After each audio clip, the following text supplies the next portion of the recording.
Ja, hallo und herzlich willkommen zu einem weiteren How-To-Tutorial. Mein Name ist Jens Bayer und in diesem Video möchte ich Ihnen zeigen, wie Sie nützliche Add-ins in Office-Anwendungsprogramme einfügen können. Viele von uns haben wahrscheinlich schon privat immer ein Office-Paket besessen und haben es schätzen gelernt, dass man dort auch noch zusätzliche kleine sogenannte Add-ins einfügen kann. Und das ist jetzt ein bisschen problematisch geworden, wenn man einen Schulaccount für das Office-Paket erhalten hat.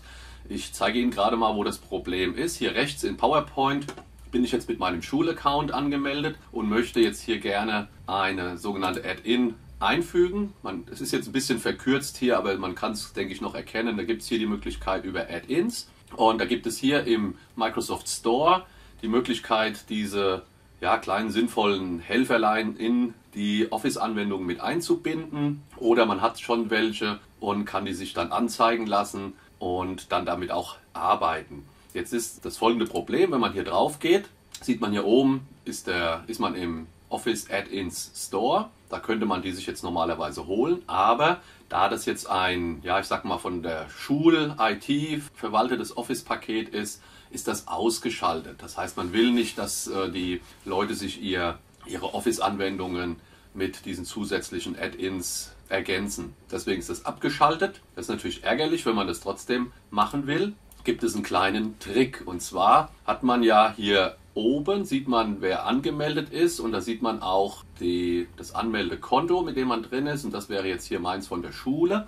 Und wenn man aber noch ein privates besitzt, von einem Office-Paket, das man sich vorher schon gekauft hatte, ich gehe mal hier rüber in Word, bin ich mit meinem privaten angemeldet, und wenn man hier auf Einfügen geht und auf die Add-ins geht und möchte die dann abrufen, und da ist es dann eben frei, da ist es nicht gesperrt, und da kann man sich dann hier unter den verschiedenen Kategorien, kann man sich da aussuchen, was man da alles einfügen kann. Da will ich jetzt gar nicht näher drauf eingehen, was es da alles gibt. Und hier gibt es auch die Rubrik die eigenen. Das sind also die man schon eingefügt hat und mit denen man dann arbeiten kann. Beispielsweise Bilder, kostenlose, oder hier Office Maps einfügen, dann halt eben in den Anwendungen direkt. Das heißt, wenn man dann wieder das Konto switcht, wenn man dann wieder auf sein Schulkonto geht, es geht ruckzuck, und versucht das dann, und dann kann man aber trotzdem mit den eigenen Add-ins arbeiten. Man kann zwar dann nicht mehr in den Store gehen, dann kommt dieselbe Fehlermeldung, aber man hat trotzdem seine eigenen Add-ins. Ich zeige das mal hier an einem Beispiel in PowerPoint.